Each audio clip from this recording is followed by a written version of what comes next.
Pemirsa, masyarakat mengeluhkan cuaca panas ekstrim yang melanda tanah air hingga saat ini. Badan Meteorologi, Klimatologi, dan Geofisika mencatat suhu maksimum harian mencapai 37 hingga 38 derajat Celcius. Cuaca panas ekstrim tentunya dapat memicu berbagai macam penyakit. Dan berkaitan dengan hal tersebut, kita akan membahasnya dengan Direktur Kesehatan Lingkungan Kementerian Kesehatan, Dr. Anas Ma'ruf. Selamat siang, Dr. Anas. Selamat siang Mbak Fani, salam sehat untuk kita semua. Salam sehat. Baik, Dr. Anas, bisa dijelaskan apa saja sebenarnya dampak dari suhu panas ekstrim bagi kesehatan? Ya, baik Mbak Fani. Jadi saat ini kita memang sedang mengalami suhu yang meningkat tajam ya di luar suhu yang biasanya kita terima di kondisi yang normal. Dan itu memang berisiko pada kesehatan kita. Tadi disampaikan oleh Mbak Fani bahwa salah satu yang fatal adalah heat stroke ya, dan tadi sudah disebutkan bagaimana gejala dan cara penanganannya. Biasanya ini kan terjadi pada saudara-saudara kita yang menunaikan ibadah haji ya, karena di sana memang panasnya tinggi ya.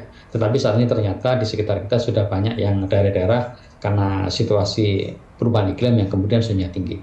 Nah, selain yang fatal seperti heat stroke tadi, itu ada beberapa yang bisa dialami oleh kita kalau kemudian suhu tinggi ya. Yang pertama antara adalah tadi dehidrasi juga. Dehidrasi itu adalah salah satu yang mudah dirasakan karena seseorang bisa kemudian tiba-tiba merasa haus karena suasana yang sangat terik ya. Kemudian selain itu adalah bisa iritasi. Iritasi ini bisa pada kulit, bisa pada mukosa. Mukosa itu yang sering adalah mata ya. Misalnya tiba-tiba kulit iritasi, perasa perih dan sebagainya, itu bisa karena sengatan suhu yang panas ya. Kemudian juga beberapa kondisi kram ya. Kita kalau melakukan aktivitas di luar kemudian tiba-tiba terjadi kram ya, bisa terjadi juga baik itu pada otot kaki, otot lengan ya, otot perut, bahkan otot dada. Nah, oleh karena itu kemudian yang penting bagaimana supaya kita tidak melakukan aktivitas yang berlebihan pada saat di udara luar dan kondisi sedang panas.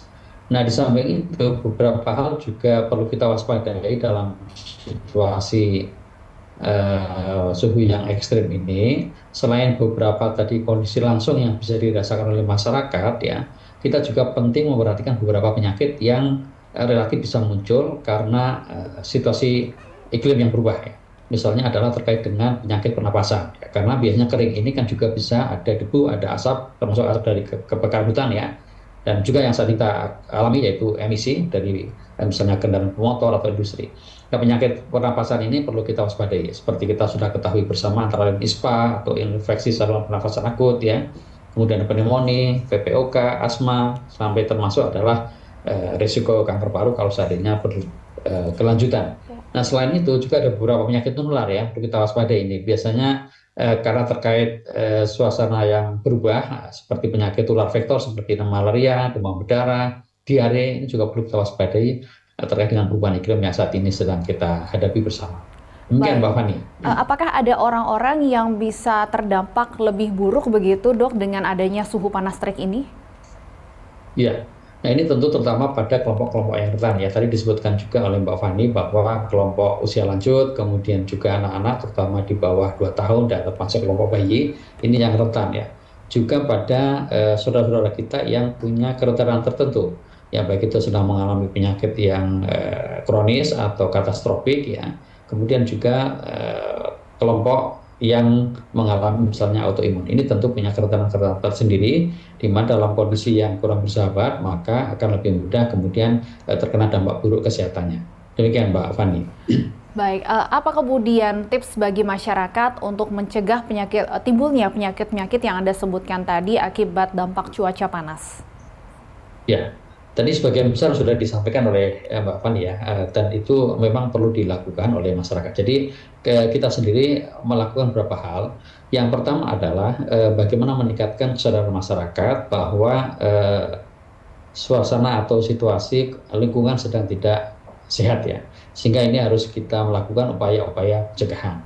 Nah, seperti kondisi suhu yang tinggi itu kan bisa kita cek lewat berbagai aplikasi yang saat ini ada ya, bahkan Android kita atau gadget kita itu kan sudah bisa kita melihat suhu seperti apa. Demikian juga misalnya terkait dengan polusi udara itu bisa kita dapatkan peroleh informasi melalui berbagai aplikasi. Nah, jadi masyarakat yang penting tahu bagaimana kondisinya sehingga bisa melakukan upaya pencegahan. Nah, kemudian yang berikutnya adalah perlu melakukan tindakan-tindakan promotif, preventif ya, seperti tadi yang disebutkan. Saya menambahkan juga, jadi menggunakan masker, kemudian tambah juga perilaku hidup bersih dan sehat.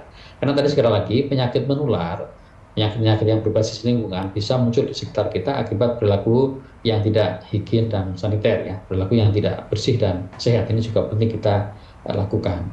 Nah, hal-hal lain tadi sudah disampaikan ya, saya kira ini perlu dilakukan. Jadi yang kedua adalah bagaimana melakukan promosi supaya masyarakat melakukan upaya-upaya pencegahan. Nah, yang berikutnya adalah kita jajaran kesehatan tentu melakukan upaya dengan melakukan deteksi dini. Jadi deteksi dini penting karena supaya tidak kemudian penyakitnya berlanjut dan kemudian memperberat derajat penyakitnya.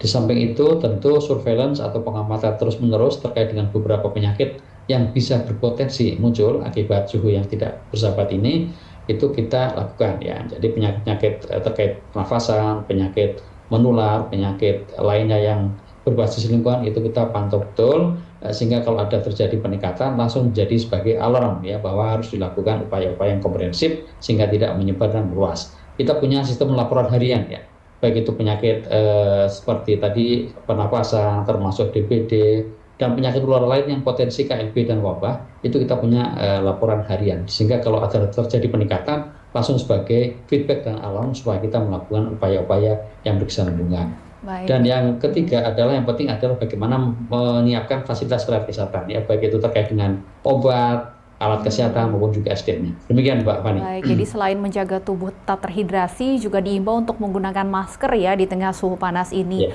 Dok, banyak mungkin masyarakat yang ingin tetap berolahraga begitu ya untuk menjaga kesehatan tubuh.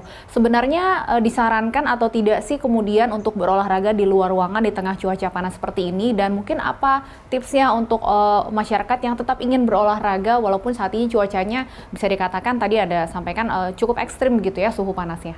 Ya, ya, tentu olahraga perlu ya, karena olahraga ini bagian dari perilaku hidup bersih ya dan sehat gitu, kayak hidup yang sehat, jadi penting. Tetapi kita perlu memilih waktu yang tepat ya.